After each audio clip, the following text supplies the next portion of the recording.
Assalamualaikum warahmatullahi wabarakatuh. Ibu dan Bapak guru hebat, kali ini saya akan berbagi pengalaman selama mengikuti pelatihan mandiri di platform Merdeka Mengajar tentang pemahaman merdeka belajar. Terdapat 3 topik yang dibahas dalam aksi nyata ini. Topik yang pertama, pemahaman gagasan dan prinsip pendidikan berdasarkan pemikiran Ki Hajar Dewantara.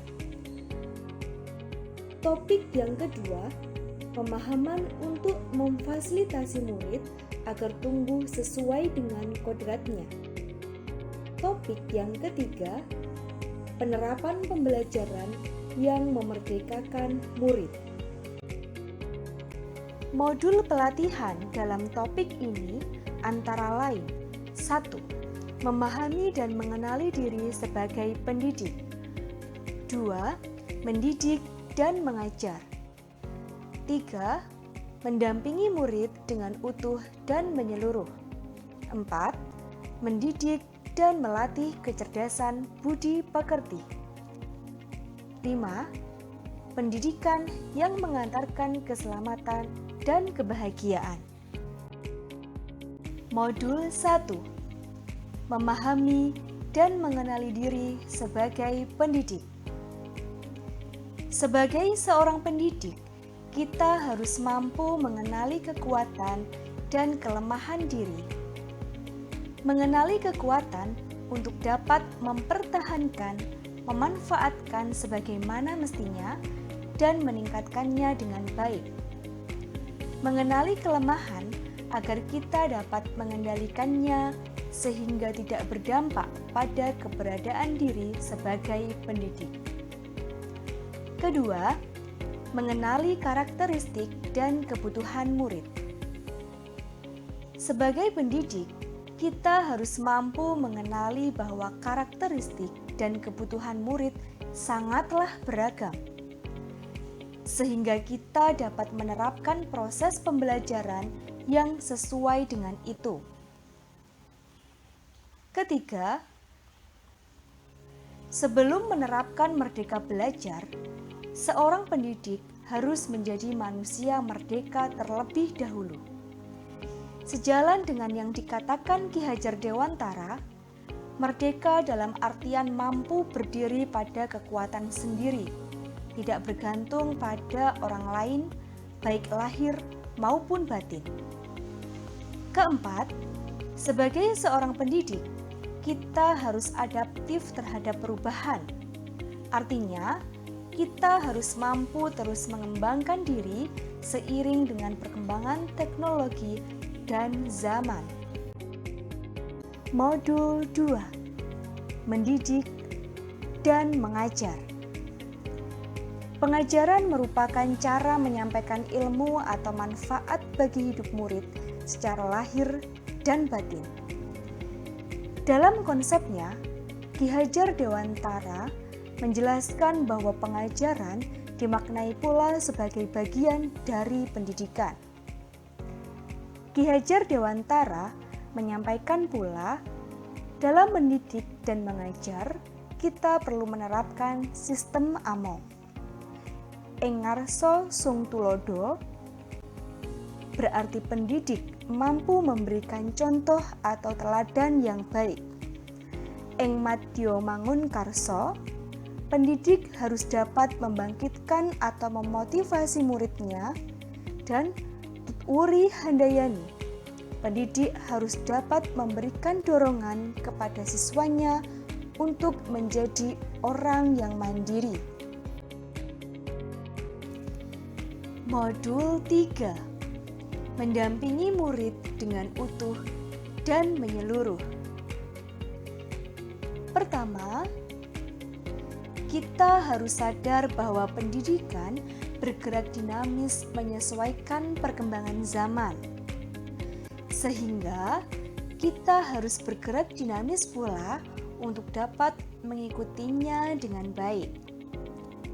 Kedua, setiap murid memiliki kodrat keadaan dan alam yang berbeda. Dan pendidik tidak dapat memaksakan kehendaknya tanpa menghiraukan kodrat keadaan dan alam yang dimiliki murid. Dengan begitu, cara mendidik dan mengajar pendidik harus disesuaikan dengan perkembangan zaman yang dialami oleh murid. Modul 4. Mendidik dan melatih kecerdasan budi pekerti. Pada bab ini, kita harus mampu memahami bahwa konsep kecerdasan tidak lagi hanya didasarkan pada kecerdasan kognitif saja, melainkan Ki Hajar Dewantara memfokuskan pula pada kecerdasan budi pekerti. Budi pekerti merupakan perpaduan cipta, rasa, dan karsa. Budi pekerti dibentuk melalui tripusat pendidikan, yaitu lingkungan keluarga, lingkungan pendidikan, dan lingkungan masyarakat. Menurut Ki Hajar Dewantara, kodrat anak diibaratkan kertas yang sudah terisi penuh dengan berbagai macam tulisan dan coretan. Sehingga tugas pendidikan adalah memperjelas arti dan maksud dari tulisan dan coretan tersebut, bukan membuat tulisan atau coretan baru sesuai kehendaknya. Pada bab 4 pula, Ki Hajar Dewantara mengenalkan kita pada asas trikon dalam penerapan pengembangan pendidikan. Asas-asas itu antara lain: 1. Kontinu. Pengembangan pendidikan harus dilakukan secara terus-menerus dan berkesinambungan dengan baik. 2. Konvergen. Pengembangan pendidikan dapat diambil dari berbagai sumber, termasuk praktik pendidikan di luar negeri. 3. Konsentris. Pengembangan pendidikan yang dilakukan harus tetap sesuai dengan kepribadian kita sendiri sebagai bangsa Indonesia. Modul terakhir, yaitu modul kelima, tentang pendidikan yang mengantarkan keselamatan dan kebahagiaan. Pendidikan tidak hanya memberikan informasi pengetahuan saja kepada murid, melainkan mengantarkan murid untuk mencapai keselamatan dan kebahagiaan yang setinggi-tingginya. Dengan begitu, pendidik harus mampu mendorong murid untuk menemukan pemahaman bermakna dalam proses kehidupannya. Hal tersebut dapat dicapai melalui pembelajaran berbasis proyek. Ibu dan Bapak guru hebat, demikianlah pemaparan Merdeka Belajar dari saya. Terima kasih. Wassalamualaikum warahmatullahi wabarakatuh. Tetap semangat dan salam merdeka mengajar.